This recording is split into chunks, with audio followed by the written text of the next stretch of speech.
Today is a day of education, of celebration, of reflection and gratitude as we come together to explore what philanthropy means to you, to all of us together. We started the day today with National Philanthropy Day luncheon. Raise your hand if you attended the luncheon. Oh, several of you. That's fantastic. It was a wonderful opportunity to recognize the many people and organizations who are contributing so much to our community. So as we move into what is now the educational part of today, my hope is that the presentations that you're going to experience will spark new ideas, will drive interesting conversations, and that you'll have a chance to meet fellow change makers and foster some collaboration in the process.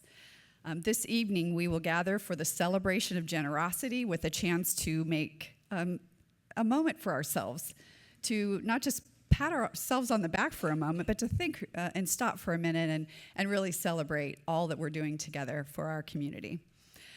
So our team launched the Philanthropy Summit last year for a couple of reasons, and one is our board challenged us a few years ago to look at the event that we had, the Celebration of Generosity, which is still alive and well, again, will happen tonight. And they said, how about we do something bigger? How about we think beyond the one event, and let's figure out how we can educate and collaborate and bring people together? Is there something we might do? And so I don't know if Kelly Siefkin is here, but our fearless event leader, Kelly Siefkin, and her team, Jasmine and Vasey and Chelsea and Bridget and others got together and they brainstormed and they came to me with this idea that we're living right now. At first, I will say, it took me a minute. I had to think, you want to do what? A whole day of all of this? And it didn't take me long, though, to realize how important this was. And last year, we sold out within weeks, and we knew we had to find a larger venue, and here we are, continuing to grow, and I hope we'll continue to grow for years to come. So I want to just also recognize that many of you know the Sacramento Region Community Foundation as, connected to Big Day of Giving. Yes, it is one of our programs for sure. But we also, we hold many funds, charitable funds. We work with fund holders and other donors to basically, I will say together, grant $24 million a year into our community. And we're very, very proud of that work. So...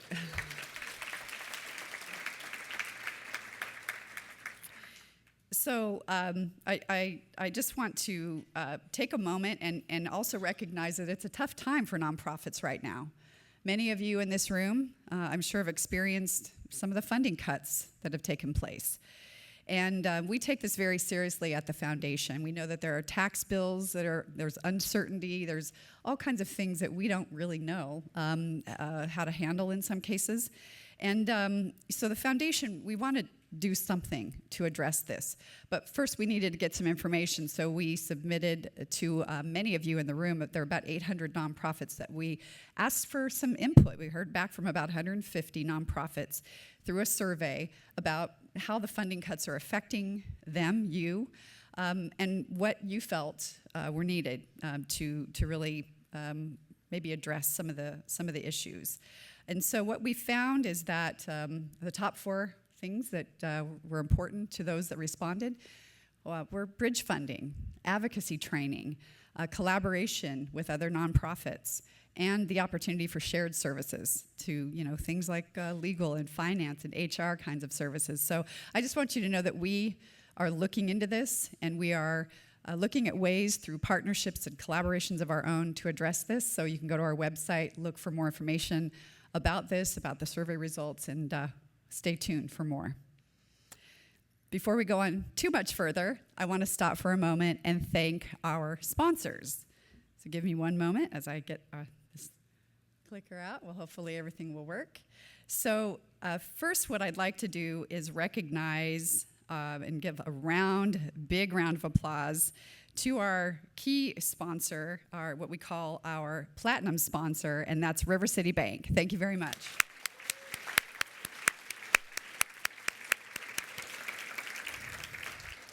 Our diamond sponsor is National University Fundraising Academy. Thank you so much. And our gold sponsor is Nugget Market. Thank you, Nugget. And please take a moment to look at the screen, and let's give a round of applause to all of the other incredibly generous sponsors today.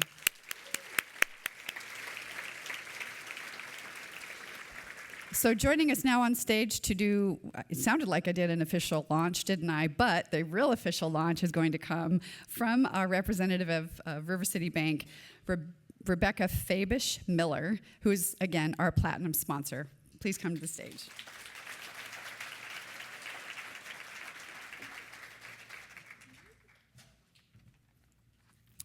Thank you, Carrie. Good afternoon. It's great to be here and see so many familiar faces. As title sponsored, I'm honored to be here today representing River City Bank. Last year at the inaugural summit, I thought, this is great and all, but it needs to be bigger. So congratulations. Thank you to the board. Thank you to the staff for making it bigger. Because look at us all today, gathered here today, celebrating the impact we can make when we all come together. So we at River City Bank and the Kelly Foundation are proud of the longstanding partnership that we've had with the Sacramento Region Community Foundation. River City Bank is now over 50 years old and is the largest community bank in Sacramento. The Kelly Foundation is now the third largest foundation in Sacramento. You know who number one is? Together, we've supported countless initiatives. It's not just about the dollars. It's about creating lasting, positive changes in our community. As we like to say, when communities thrive, we all succeed. As we kick off today's summit, let's remember that philanthropy is a shared responsibility. It's about collaboration and creating connections that will help us lift up those who need it most. Thank you for all your passion and dedication. I look forward to the inspiring conversations and ideas that we'll share today, many of which we already did over lunch. Make it a great day.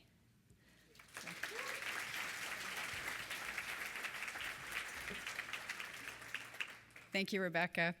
And now it is my honor to introduce our keynote speaker today, who really needs no introduction. I think many of you in the room may know her, but Katie McCleary.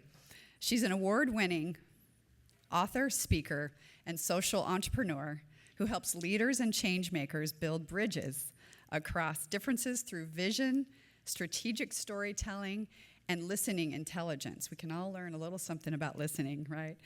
She has served on numerous nonprofit boards.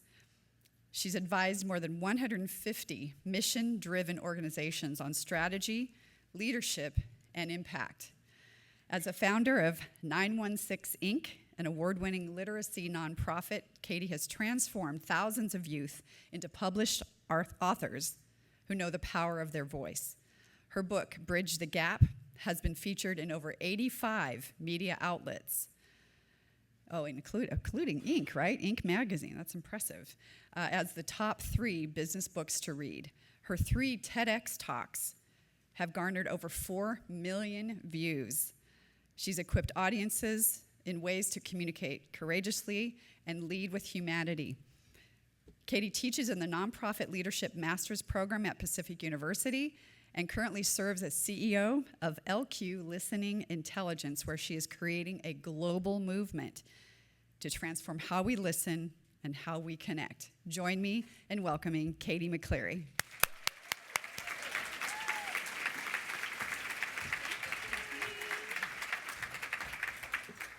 Oh my gosh, thank you, thank you, thank you. And it was so wonderful to walk into this building today and give so many of you hugs, people who I haven't seen in years. So I've been a little busy doing some stuff. And just thank you so much for showing up. We definitely have the best job in the world, in my opinion.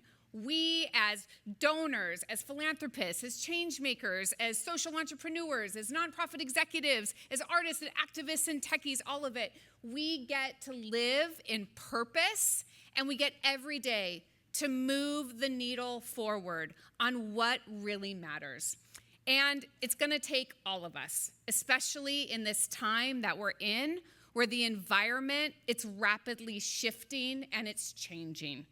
It's going to take all of us to make a better region and a better California, and a better world. So what I really want to talk to you today is about the messy and the gorgeous work of evolution and change. You know, they say there's one constant in life, and that is change. And our sector is under pressure at the moment. And when pressures come through our environment, it causes us to adapt. This is a moment when we have to grow new muscles. It's a moment where we have to meet the very real challenges of every day. And it is a moment for us to mine for new opportunities and for ways of being. So I want to explore a little bit first about how our sector is evolving on two sides of the coin, which could be the donor side and the nonprofit professional side. Same coin, though, just two different sides. And then we're going to learn from the masters of change, and that is from birds. I love birds. If you've ever hung out with me, I'm completely distracted by them all the time. I'm going to tell you why in a little bit. But first, let's ground ourselves in some facts and some data about our sector. Let's talk about the donor side of the coin first. So in 2024, philanthropic giving surpassed $550 billion worldwide. That is the most giving that we have ever seen.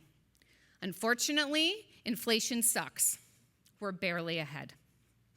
So because of this, we have a ton of people who are willing and wanting to step up, and that is a fabulous thing, and they're demanding more, as they should, as you should demand more, as we all should. So their expectations are changing, and it is our time to meet them, even though I feel like we've been doing this for quite some time. So not only is the giving evolving, who is giving is also evolving. The largest intergenerational wealth transfer is underway at this moment. $84 trillion will move between boomers to Gen X to millennials by 2045. There's been a lot of reports done on this next generation of donors and philanthropists, and it will not be business as usual.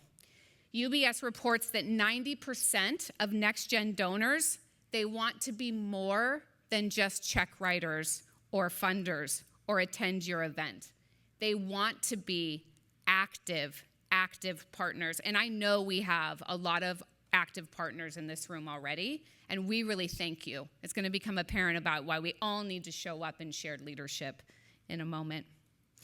With this new next generation of donors, though, here is what they want. They want transparency, they value experimentation, and they are highly skeptical of top-down structures. Trust and how we build trust is going to become more important than ever, and we actually have a session on that this afternoon. They see philanthropy as the tool for long-term systemic change. So let's talk about the nonprofit side and what's happening in our evolution. So nonprofit professionals are also evolving, and the pressures that they face look different. While funders are expanding their expectations, nonprofit leaders are shouldering burnout at staggering levels, and we have a succession problem. So nearly 90% of nonprofit leaders say they are concerned about their own exhaustion. Over 50% of their teams are already being impacted by burnout. 64% can't fill staff positions. And 70% don't expect foundation giving to grow. So the dreams are big, the need is great, the bandwidth and the capacity is shrinking. So I'm going to recap the picture it paints about the whole coin. Donors, they want to redesign systems, they want to usher in the next generation of philanthropists, and they're expanding their expectations. Nonprofits, at this moment, they're focused on survival. and they're carrying heavy workloads with shrinking bandwidth and resources. Let's talk about the environment that surrounds us all. So those pressures that we're under that force us to change, these are 4 things that are absolutely changing the way that we are working and collaborating together. We have AI and machine learning. And I was not a fan. If you know me, like I'm a hardcore write-by-hand kind of girl. I got typewriters and record players at my house. Whew, I have had to evolve. I have had to open. It's phenomenal, you guys. It's phenomenal. AI is phenomenal. However, here's the problem. If we don't learn how to train machines and AI in what we fundamentally know to be true of what it takes to serve our world, our planet, our people, and our communities, then AI will continue to reinforce dominant narratives that may not work for about 50% of us. So we need to embrace it, and we need to teach it. Number 1, diversified revenue models. We cannot exist on grants alone. We can no longer exist on our rubber chicken dinners. We are being asked to diversify in ways that the private sector has already done. We are a business. What is our business model? We can earn income. We need to figure out how to better do that. We need innovative donor experiences and engagement, and we need to rethink the way that we do sponsorships. So we have opportunity there. Data-driven decision-making. In the world of AI, we're going to get a lot of data. We need to be able to have the capacity to understand the data, and more importantly, we need to be able to share the data. We have to share the data across our partners, across schools, across government agencies, and it takes time and investment to do that. And lastly, 4 generations show up to go to work every single day. You have Gen Z, you have young millennials, you have elder millennials, you have Xers, and you have boomers. And guess what? We all do not agree on how to do work and how to lead. And so if you are a leader of people in this room, you already know what I'm talking about. We need to be agile. We need to learn how to adapt, become quicker and smarter and more strategic. So, in this precipice of pressure and evolution, we have a choice. I coined a term about 5 years ago that really resonates with people, and it's called WADIism. WADIism stands for the way we've always done it. I'm tired of it. I'm tired of it. Yes, we can learn from the past. There are fundamentals, absolutely 100%. But the way we've always done it is really not working anymore. So, will we co-create something that might look radically different than you've ever expected or seen? And we have to make the choice that we're going to evolve together. Let's talk about evolution, shall we? That's my chicken, pancakes. Rest in peace, pancakes. Pancakes was my tiny little T-Rex that lived in my backyard. Because I don't know if you know this or not, but the closest living relative of the Tyrannosaurus Rex is the everyday chicken that essentially feeds us our breakfast. So, with evolution, when Charles Darwin said it's the survival of the fittest, he did not mean that it is the survival of the strongest or the biggest. It is the survival of whoever adapts best to the new environment and gets radically creative with how we deal with the pressures and the opportunity. Now, we know that dinosaurs were wiped out. They evolved. They are everyday birds. They're here, they're all around us. There's 10,000 species of birds. There's one species of us. We can learn from birds. While dinosaurs may have quickly been wiped out, we also know what it means to be dealt a devastating blow. In the past 5 months with nonprofits that I've worked with, we've seen AmeriCorps grants gone within a single day. We've seen federal funding wiped out with just an email. We have meteors coming at us, and we need to scramble and figure out what are we going to do next. And I'm so grateful to the foundation for doing the work that you do and talking to the people every day in the trenches who do it for us. So it isn't just a shift, you guys. It is a complete metamorphosis. It's a chance for us to shed outdated roles into something new. So caterpillars, they grow wings, they turn into butterflies. Rocks turn into crystals, and dinosaurs learned how to fly. And I'm telling you, so can we. And we have something in our corner as one single species. We have imagination. It is our most powerful and our most fragile muscle. Now, my favorite author, Toni Morrison said, if you can't imagine it, you can't have it. And that is so true. That is why vision is so important. It's why building vision for others who can't see it is so incredibly important. Toni Morrison also said that many of the social problems that exist today, racism, sexism, classism, ageism, any of the isms, at their core are a fundamental failure of imagination. It's a failure of a human imagination when we cannot see beyond our own experience, beyond the models that we're entrenched in, the systems that are defining us. And in this way, I swear to you, being creative and being imaginative is not frivolous. It's not just play. It is absolutely strategic, and it creates breakthroughs. So I want you to think back to the pandemic, right? Another crazy pressure-filled moment that has changed everything. We now talk in pre-pandemic, post-pandemic, right? So I want you to think about the organizations that survived. The ones that reacted quickly, they were agile and they pivoted. They responded with intention for their communities. And that was the best model of imagination at work. So right now, I know I've been a little bit of a Debbie Downer. We're going to get to the fun stuff. We're going to get to the birds real soon. So the problems, they feel entrenched. The funding is fickle. We're not playing by the old rules anymore. It is the time for us to write a new playbook, or evolution will just decide for us. So I'm going to have a little audience participation.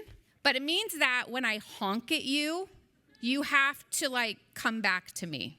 Okay? Promise? All right. So I want you to turn to your neighbor, and you're going to have a 4-minute conversation. What has evolved in your work, in your purpose, in your mission, in your giving that has changed in the past 5 years? Ready, set, go. I want to tell you a personal story about imagination and how it has been my best friend. It's been a teacher, and it has driven me nuts. So let me tell you a personal story. Many of you in this room followed me on social media for a long time. You have watched my kids grow up in front of your face. So those are my 2 kids. That's my son, Kinsey, and that's his sister, Kala. And in that piece of paper, they are presenting me with a contract. The contract is for us to adopt parakeets. And my kids know that if they want something out of mom, I need a contract, and I also need a written letter and story about whatever it is they want and how they're going to manage it. So this is them, my son dressed up in a suit. And he wanted birds real bad. This kid has obsession issues. We have been obsessed with sharks. We have been obsessed with tigers. We have been obsessed with Iron Man. And then he became obsessed with birds. Now, I am a mammal-oriented creature. You give me a dog, a cat, I didn't even pay attention to birds. So they come to me, they do the thing, I say yes, then we have floof and nectar. So here I was, a human in the world who was running an innovative nonprofit rooted in education for kids. I was serving on a school board, Visions in Education, My life was an education prior to 916 Inc., and here I was, and I'm not going to cry, a mom of a kid who didn't want to go to school and who was not learning and who was not thriving in the classroom. We tried everything to the point where I said, I guess we homeschool. And then the pandemic happened and we were all homeschooling anyway. So here's where I had to evolve and use my imagination, and I had to listen to my son.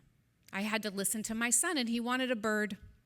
So we adopt Milo. He came to us very ragged looking. Now, Milo has the intelligence of a toddler, the sass of a teenager. He has 8 human voices. He has 150 words. He can pick the lock on his cage and escape.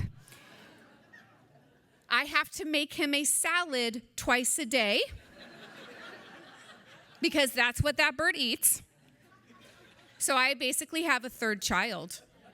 I have bird arm, it's all scratched up. I never thought in my life we would have a parrot fully flighted in my house.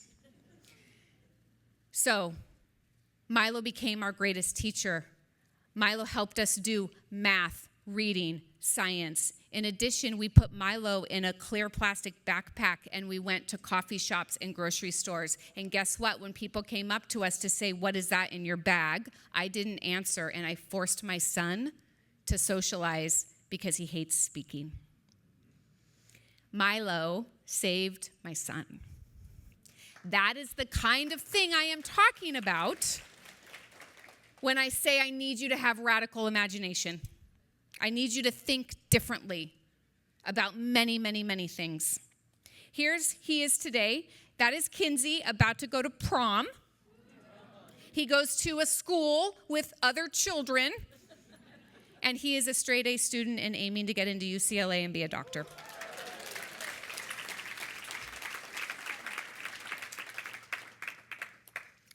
Imagination has taught me a lot, and it teaches a lot at 916 Inc. So I want to introduce you the first bird that we're going to learn from. It's called the bowerbird. And then we're going to learn from the owl, and then we're going to learn from the goose.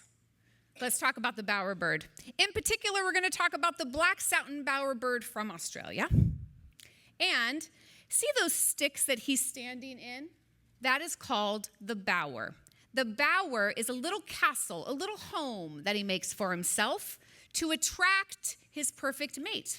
And he attracts his mate by flying all around and picking up things that are glittery, shiny, and hopefully the color blue.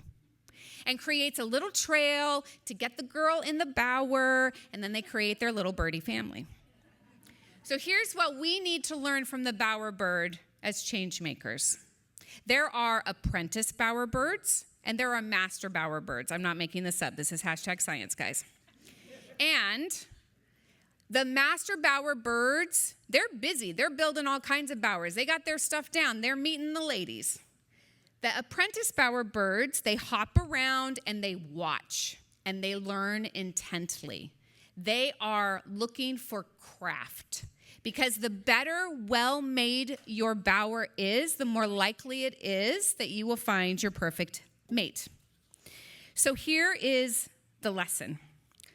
When I first entered this field, I was just an artist and an educator. I didn't know how to run a nonprofit. I didn't know how to build a board. I was scared of what I assumed were wealthy people. You can ask my mentor that. I had to learn how to fundraise. I had to learn how to manage all kinds of things.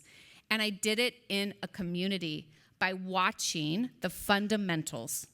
There are fundamental things that we can do to move our work forward and build our bowers, and then we get to learn what differentiates us, right? What will be the thing that we do that attracts people to our bower?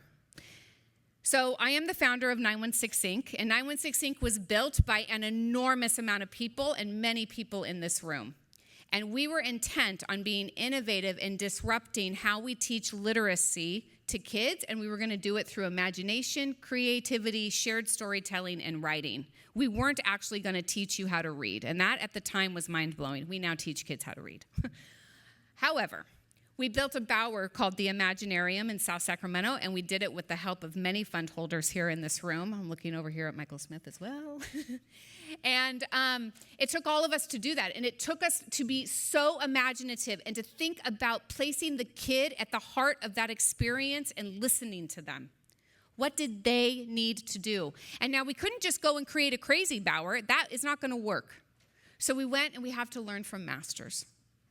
In this room, there are many of you that have been at this a very long time. And I do not want you to think that I'm asking you in the act of evolution and imagination to throw it all out. No, you know fundamental wisdom. We need you to mentor the apprentice bowerbirds that are in the room. Evolution is not solo work. And we can all learn from each other, but we have to reach out to someone who may not look like us, talk like us, or act like us. So let's be bowerbirds together. Let's build relationships, and let's share. It's still shocking to me how much I see nonprofits not sharing and collaborating. Let's share. So you get your next little exercise right here, and when I honk, you're going to come back. You got 3 minutes for this conversation. Are you ready? What is one connection that you could make today that would strengthen your craft, your bower, your program? What do you need? 1, 2, 3, go. I can tell you, people say, what made 916 Inc. successful? People made it successful. People made it successful. Partnerships made it successful. Collaboration made it successful. All right, now we're going to turn to our friend, the owl. We all love owls. So craft, building your bower, learning the fundamentals, mentorship, apprenticeship, that all matters. We also need, in our evolution, to become terrific communicators. Terrific communicators. Real, honest-to-God communication starts with listening. And I can tell you, after doing a deep dive in the past 2 years, thinking about listening, talking about listening, doing research on listening, we have taught listening all wrong. Active listening is junk. It is, it's junk. There's no science to define it. I could go off. Owls are great listeners. They have full spectrum hearing. They can see in the dark, and they can hear what others cannot. They can detect the faintest rustle underground. And that is why when they swoop down to get their target, they nail it. Because they listen, and they listen with everything inside of them. So here's the truth. Powerful communication, it doesn't actually begin with speaking. It begins with how you show up, ask a question, and actually listen. Think about this last time when someone listened to you. They did not interrupt. They didn't make it about themselves. They didn't share Me Too stories. They didn't give advice. They didn't start fixing. They listened to you. There's this famous quote, when you actually feel listened to, it feels like love. That is trust in action. So here's what the neuroscience says around listening. Listening is actually how your brain processes information. So we hear with our ears, we listen with our brains. The way you listen informs the way you think, and how you think informs the way you speak. It is all interconnected. And most of us are only using 25% of our listening capacity at any moment. There are 4 primary ways in which the brain listens and builds a habit around how you listen. The first way is through something called connective listening. That is when we listen for the impact on people and we listen for feelings. In our sector, we are full of connective listeners. That's awesome. The second way that people listen is through reflective listening. What does this mean for me? Have I lived through this before? How can I contribute value? What do I personally do?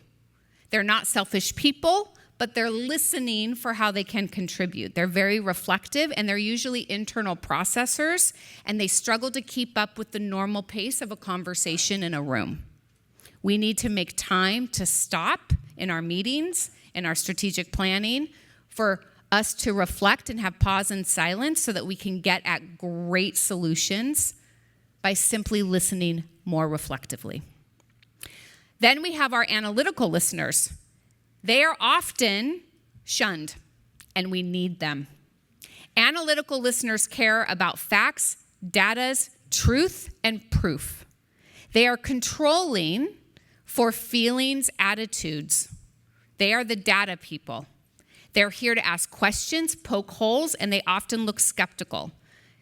Connective people often are very irritated at analytical people. So if you're an analytical listener in this room, we need you, we love you, stay in it.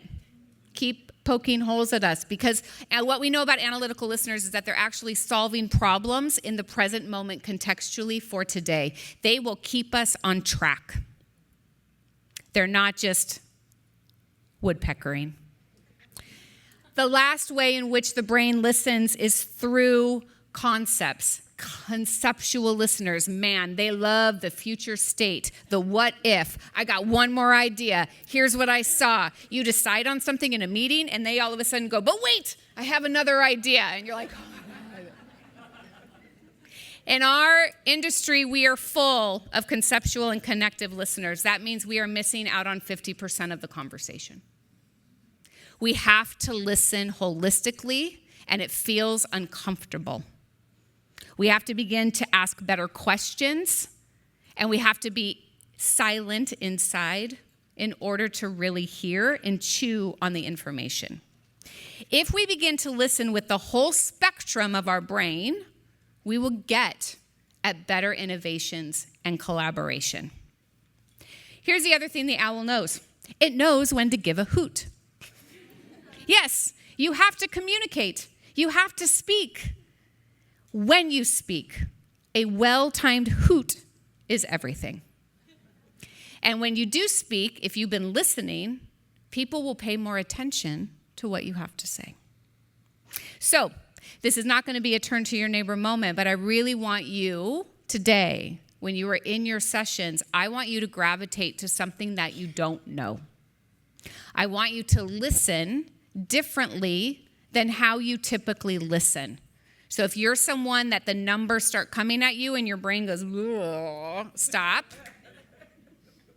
Refocus yourself and listen to learn. Always pull back yourself to that curiosity space. I want you to go to a session today that will scratch your brain in a new way, and maybe not the session you planned on going to where your brain said you'll be comfy and happy there. Okay? Full spectrum listening. We're going to learn from our last bird right here, geese. This is about shared leadership. So you've all seen geese before. They fly perfect in the sky, that perfect V formation. There is a leader at the front. However, geese, because they fly so far and so fast, they rotate their leadership in and out.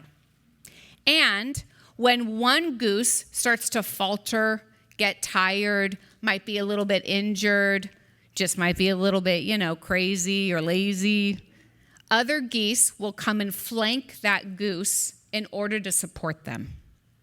In addition, they honk at each other for encouragement, guys. I'm not just doing anthropomorphism here, which means that giving them human qualities. They actually scientifically honk to cheerlead each other on. So how does this connect? We're going to have a new generation of donors. We have a new generation coming into the workspace. Nonprofit professionals are burnt out. Dare I say, some of them are cooked.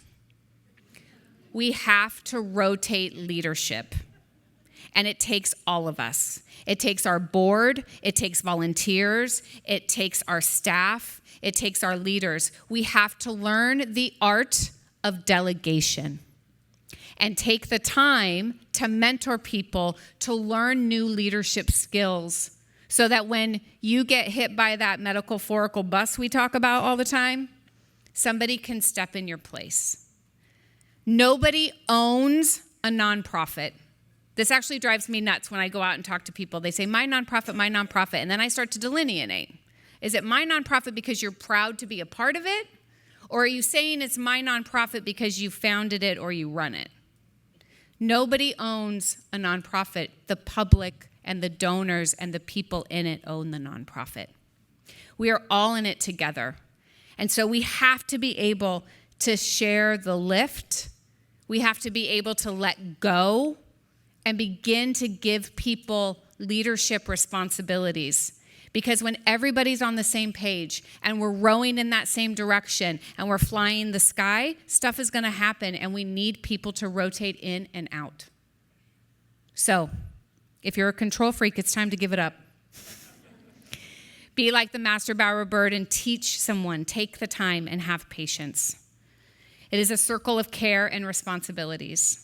And we also can rely on volunteers more as well. They are the wing beat of our organization, and they want to do meaningful work. Let's give them meaningful work to do. So, in closing, we have learned about a flock of birds. We are in our own flock right here. Did you know that when you wake up in the morning and you listen to bird song, do you know what they're doing? Researchers have tried to figure out, why are different birds calling to each other in the mornings, right?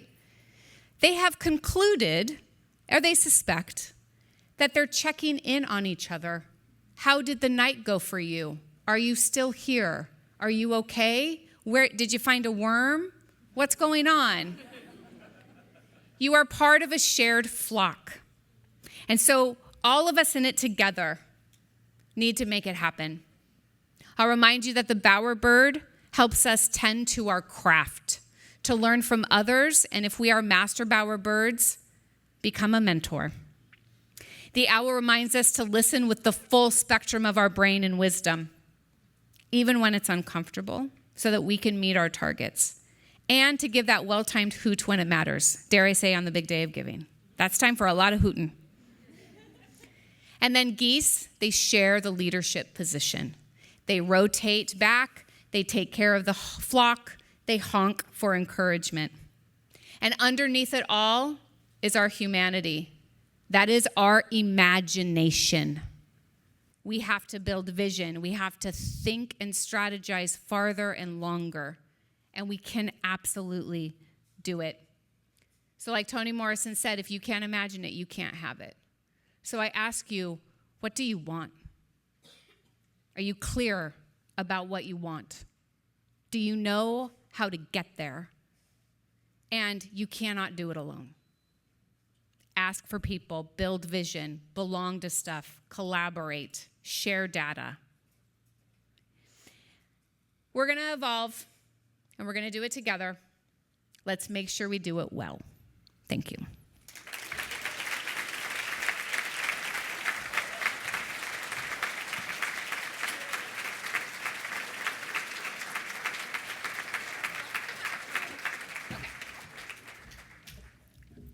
Pearl is going to talk to us now. She's amazing.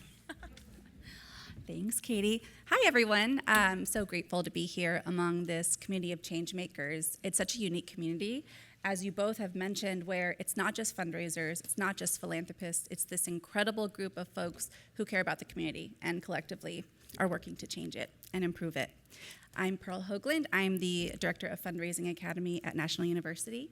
We are a nonprofit access institution that serves non-traditional learners, and we firmly believe that education is the key to transforming lives and communities. So Fundraising Academy is a division of National University, and we equip apprentice bowerbirds to develop and sustain authentic relationships with their donors. As you saw in the giving report, individuals, that giving is so important. That's why we're here.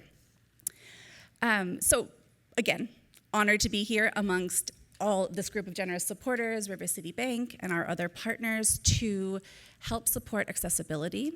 The Sacramento Region Community Foundation has this beautiful mission of making education like this accessible. And we know that that is the key to actually being able to transform communities. So thank you for letting us be here.